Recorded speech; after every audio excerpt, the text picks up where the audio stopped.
ಶ್ರೀ ಮಹಾಗಣಾಧಿಪತಯೇ ನಮಃ. ಸದಾಶಿವಸಮಾರಂಭಾಂ ಶಂಕರಾಚಾರ್ಯಮಧ್ಯಮಾಂ ಅಸ್ಮದಾಚಾರ್ಯಪರ್ಯಂತಾಂ ವಂದೇ ಗುರುಪರಂಪರಾಂ. ಅಪಾರ ಕರುಣಾಸಿಂಧುಂ ಜ್ಞಾನದಂ ಶಾಂತರೂಪಿಣಂ ಶ್ರೀಚಂದ್ರಶೇಖರಗುರುಂ ಪ್ರಣತೋಸ್ಮಿ ಮುದಾನ್ವಹಂ. ದೇವೇ ದೇಹೇ ಚ ದೇಶೇ ಚ ಭಕ್ತ್ಯಾರೋಗ್ಯಸುಖಪ್ರದಂ ಬುಧಪಾಮರಸಂಸೇವ್ಯಂ ತಂ ಶ್ರೀಜಯೇಂದ್ರಂ ನಮಾಮ್ಯಹಂ. ನಮಾಮಃ ಶಂಕರಾನ್ ವಾಕ್ಯವಿಜಯೇಂದ್ರಸರಸ್ವತೀಂ ಶ್ರೀಗುರುಂ ಶಿಷ್ಟಮಾರ್ಗಾನುನೇತಾರಂ ಸನ್ಮತಿಪ್ರದಂ.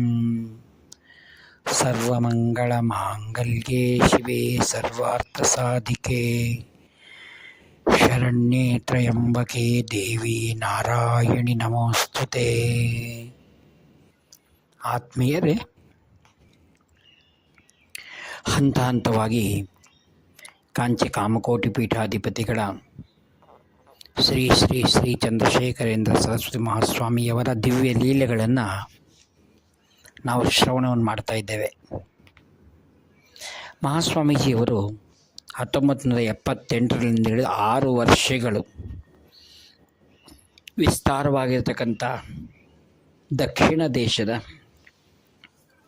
ಎಲ್ಲ ರಾಜ್ಯಗಳನ್ನು ಸಹಿತ ಸುದೀರ್ಘ ಸಂಚಾರವನ್ನು ಮಾಡಿರತಕ್ಕಂಥ ವಿಷಯ ತಮಗೆ ತಿಳಿಸಿದ್ದೇನೆ.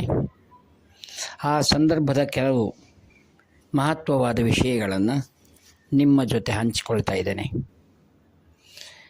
ಮಹಾಸ್ವಾಮೀಜಿಯವರು ಕಾಲ್ನಡಿಗೆಯಿಂದ ಪಂಢರಾಪುರ ಕಡೆ ಹೊರಟಿದ್ದಾರೆ. ಅವರ ಜೊತೆಯಲ್ಲಿ 2 ಶ್ರದ್ಧಾಳುಗಳಾದ ಶಿಷ್ಯರು ಅವರ ಸೇವೆಯಲ್ಲಿ ನಿರತರಾಗಿದ್ದಾರೆ. ಹೋಗ್ತಾ ಇರುವಾಗ ಒಂದು ಹಳ್ಳಿ ಬರುತ್ತೆ. ಆ ಹಳ್ಳಿಯಲ್ಲಿ ಸ್ವಾಮಿಗಳು ಮುಂದಕ್ಕೆ ಹೋಗದೆ ಆ ಹಳ್ಳಿಯ ಒಳಗೆ ಪ್ರವೇಶ ಆಗ್ತಾರೆ. ಅಲ್ಲಿ ಹೋಗ್ತಾ ಇರಬೇಕಾದ್ರೆ ಪೊಲೀಸ್ ಸಿಬ್ಬಂದಿ ಬಂದು ಸ್ವಾಮಿಗಳಿಗೆ ನಮಸ್ಕಾರ ಮಾಡಿ ಹೇಳ್ತಾರೆ, ಶ್ರೀಗಳೇ, ಇತ್ತ ಕಡೆ ಹೋಗಬೇಡಿ, ಅಲ್ಲೊಂದು ದೊಡ್ಡದಾದ ಮನೆ ಇದೆ ಮತ್ತು 2 ಮನೆತನಗಳ ಮಧ್ಯದಲ್ಲಿ ಜಗಳವಾಗಿ ಅಲ್ಲಿ ಒಂದು ದುರಂತ ನಡೆದಿದೆ. ಅದಕ್ಕಾಗಿ ತಾವು ಆ ಕಡೆ ಹೋಗದೆ ಯಥಾ ರೀತಿ ನೀವು ಪಂಢರಪುರಿಗೆ ಹೋಗೋದು ನಮ್ಮ ಅನಿಸಿಕೆ ಅಂತ ಶ್ರದ್ಧೆಯಿಂದ ಹೇಳಿದರು. ಸ್ವಾಮಿಗಳು ಏನೂ ಉತ್ತರ ಹೇಳಿಲ್ಲ.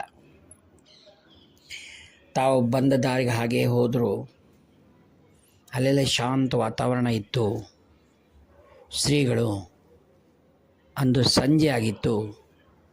ಒಂದು ಮನೆಯ ವಸಾರದಲ್ಲಿ ಅಲ್ಲಿ ಅವರು ತಂಗಿದರು. ಆ ಸಂದರ್ಭದಲ್ಲಿ ಅಲ್ಲಿರುವ ಒಬ್ಬರು ವ್ಯಕ್ತಿ ಬಂದು ಸ್ವಾಮಿಗೆ ಹೇಳ್ತಾರೆ, ಈ ಮನೆಯ ಹಿಂಭಾಗದಲ್ಲಿ ಒಂದು ಹತ್ಯೆ ನಡೆದಿದೆ. ಈಗಾಗಲೇ ಇವತ್ತು 15ನೇ ದಿನ. ಇಲ್ಲಿ ಯಾರೂ ಒಬ್ರಿಗೊಬ್ಬರು ಸಹಕರಿಸ್ಕೊಳ್ತಾ ಇಲ್ಲ ಅಂತ ಹೇಳಿದ. ಸ್ವಾಮಿಗಳಿಗೇನೂ ಮಾತನಾಡಲಿಲ್ಲ. ಅಲ್ಲೇ ಇದ್ದರು. ಸಾಯಂಕಾಲ ಅನುಷ್ಠಾನ ಮಾಡಿಕೊಂಡು ರಾತ್ರಿ ವಿಶ್ರಾಂತಿ ಮಾಡಿ ತಾವು ಮತ್ತೆ ಅಲ್ಲಿಂದ ಪಂಢರಪುರ್ಗೆ ಬಂದರು.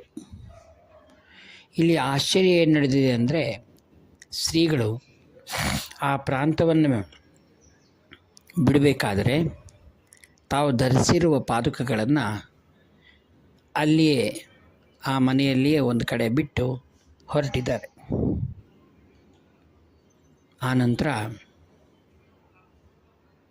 ಪಂಢರಪುರಿಗೆ ಬಂದ ಕೂಡಲೇ ಆ ಮನೆಯವರ ತಾಯಿ ಹೇಳ್ತಾ ಇದ್ದಾಳೆ ಮಕ್ಕಳಿಗೆ, ಮಹಾಸ್ವಾಮಿಗಳು ಇಲ್ಲಿ ಬಂದು ಹೋಗಿದ್ದಾರೆ, ಯಾರೋ ಯತೀಶ್ವರರು, ಅವರು ಇಲ್ಲಿ ಪಾದುಕಗಳನ್ನು ಬಿಟ್ಟು ಹೋಗಿದ್ದಾರೆ, ನಾವು ಅದನ್ನು ಅವರಿಗೆ ತಲುಪಿಸಬೇಕಾದ ಕರ್ತವ್ಯ ಇದೆ ಅಂತ ಹೇಳಿ ತಾಯಿ ಮಕ್ಕಳನ್ನ ಕರೆದುಕೊಂಡು ಕಾಲ್ನಡಿಗೆಯಿಂದ ಮಹಾಸ್ವಾಮಿಗಳು ಎಲ್ಲಿದ್ದಾರೆ ಅಂತ ಹುಡುಕ್ತಾ ಪಂಢರಪುರದಲ್ಲಿ ಶ್ರೀಗಳಿರ್ತಕ್ಕಂಥ ನದಿಯ ಆಚೆಯಲ್ಲಿ ಒಂದು ಹಳೆಯದಾದ ಒಂದು ಮನೆಯಲ್ಲಿ ಅವರಿದ್ದರು.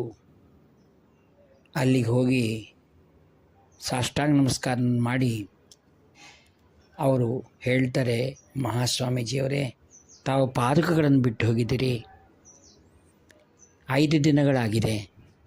ನಾವು ಆ ಪಾದುಕಗಳನ್ನು ಏನು ಮಾಡೋಣ ಅಂತ ನಮ್ಮ ಅರ್ಚಕರನ್ನ ಕೇಳಿದರೆ, ಬೇಡ ಅದನ್ನ ಇಟ್ಕೊಳ್ಬಾರ್ದು, ಅದನ್ನು ದೇವಸ್ಥಾನದಲ್ಲದು ಕೊಡಬೇಕು, ಇಲ್ಲದೇ ಇದ್ದಲ್ಲಿ ಅದನ್ನು ಅವ್ರಿಗೆ ಮರಳಿಸ್ಬೇಕು, ಅದನ್ನು ಜೋಪಾನ ಮಾಡೋದು ಕಷ್ಟ, ಅದು ನೀವು ಕಡಿಮೆ ಜಾತಿಯವರಿದ್ದೀರಿ ಅಂತ ಹೇಳಿದಾನೆ.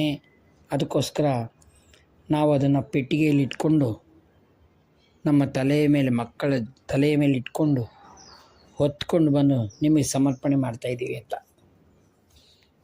ಸ್ವಾಮಿಗಳು ಅವ್ರನ್ನ ಕೂಡಿಸಿ ಸಮಾಧಾನ ಮಾಡಿ ಅವ್ರಿಗೆ ಹಣ್ಣು ಇತ್ಯಾದಿಗಳನ್ನು ಕೊಟ್ಟು, ಇವತ್ತು ಇಲ್ಲೇ ಇರಿ, ನೀವು ನಾಳೆ ಹೊರಡುವಂತೆ ಅಂತ ಹೇಳಿದರು.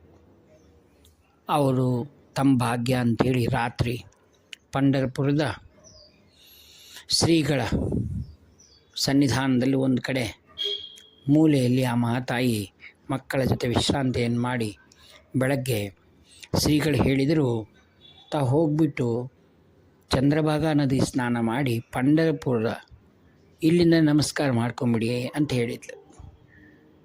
ಸ್ವಾಮಿಗಳು ಹೇಳಿದಂತೆ ಚಂದ್ರಭಾಗಾ ನದಿಯಲ್ಲಿ ಸ್ನಾನ ಮಾಡಿ ದೇವಸ್ಥಾನದ ಕಳಸವನ್ನು ದರ್ಶನವನ್ನು ಮಾಡಿಕೊಂಡು ಶ್ರೀಗಳಲ್ಲಿ ಬರ್ತಾರೆ. ಅಷ್ಟರಲ್ಲೇ ಮಹಾಸ್ವಾಮೀಜಿಯವರು ಏನು ಮಾಡಿದ್ದಾರೆ,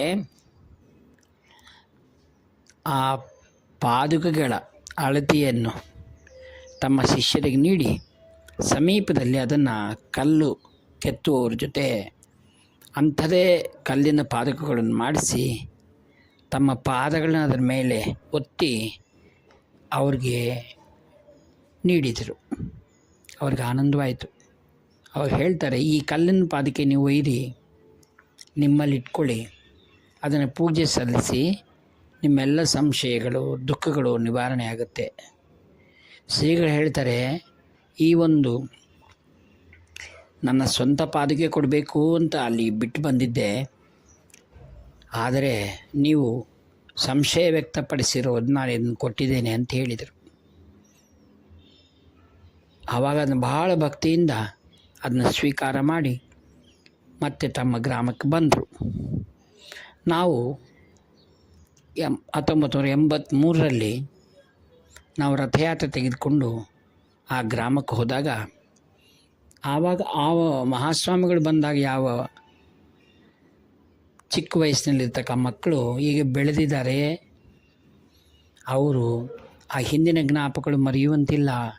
ಪ್ರತಿನಿತ್ಯ ಆ ಪಾದುಕಗಳನ್ನು ಭಕ್ತಿಯಿಂದ ಪೂಜೆ ಮಾಡ್ತಾ ಇರುವವರು ಈ ರಥವನ್ನು ನೋಡಿ ಬಹಳ ಸಂತೋಷಪಟ್ಟು ರಥಕ್ಕೆ ಸ್ವಾಗತವನ್ನು ಮಾಡಿ ತಮ್ಮ ಪ್ರಾಂತದಲ್ಲಿ ಆ ಮನೆಯ ಸಮೀಪದಲ್ಲಿ ಅದಕ್ಕೆ ಉಚಿತವಾದ ಆಸನವನ್ನು ನೀಡಿ ಗ್ರಾಮದ ಎಲ್ಲ ಜನರನ್ನು ಕರೆಯಿಸಿ ವೈಭವದಿಂದ ಭಕ್ತಿ ಪುಷ್ಪ ಪೂಜೆಗಳನ್ನು ಸಲ್ಲಿಸಿ ರಾತ್ರಿಯೆಲ್ಲ ಭಜನೆಯನ್ನು ಮಾಡಿ ಊರಿನ ಜನಕ್ಕೆ ಅನ್ನ ಸಂತರ್ಪಣೆಯನ್ನು ಮಾಡಿದರು.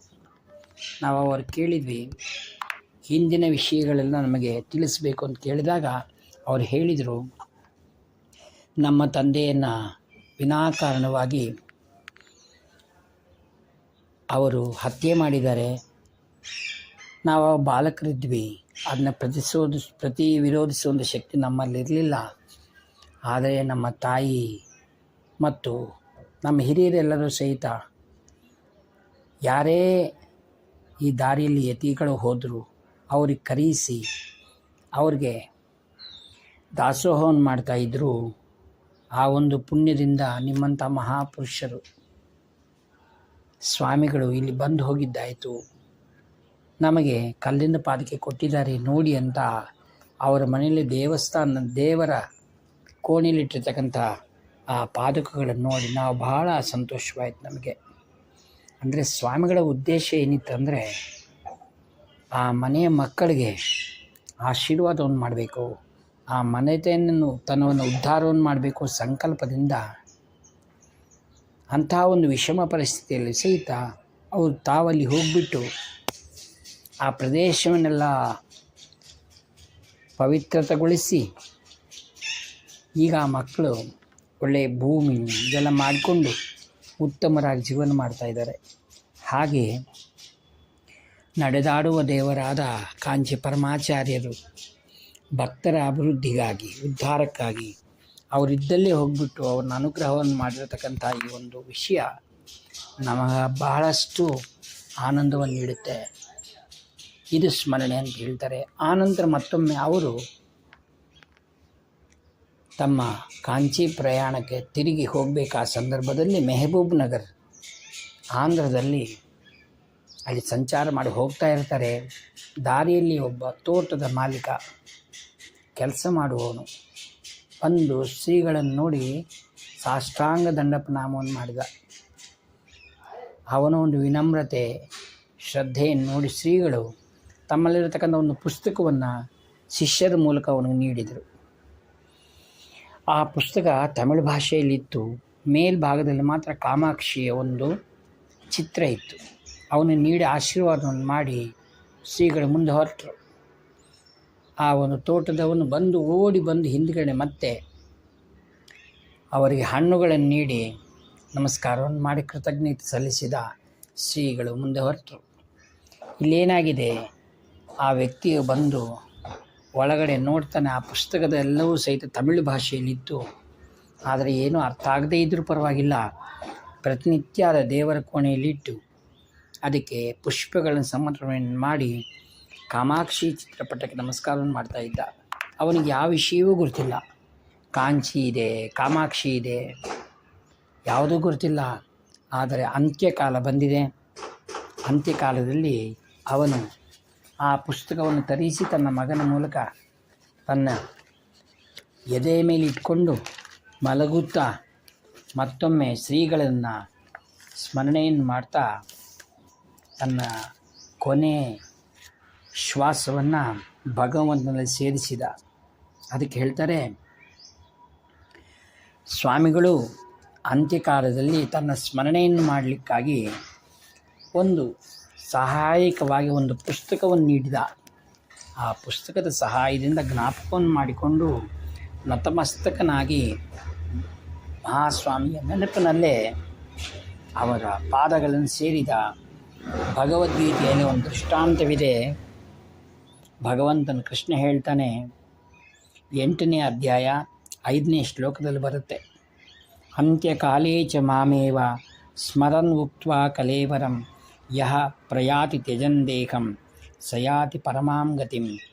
ಅಂತ್ಯಕಾಲೇ ಚ ಮಾಮೇವ ಸ್ಮರನ್ ಉಕ್ತ್ವಾ ಕಲೇವರಂ ಯಹ ಪ್ರಯಾತಿ ಸಮದ್ಭಾವಂ ಯಾತಿ ನಾಸ್ತತ್ರ ಸಂಶಯ.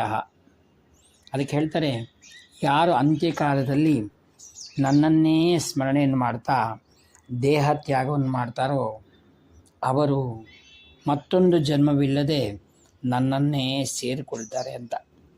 ಅದಕ್ಕಾಗಿ ಕೊನೆಯ ಸಮಯ ಯಾವುದು ಅಂದರೆ ಅಂತ್ಯಕಾಲ.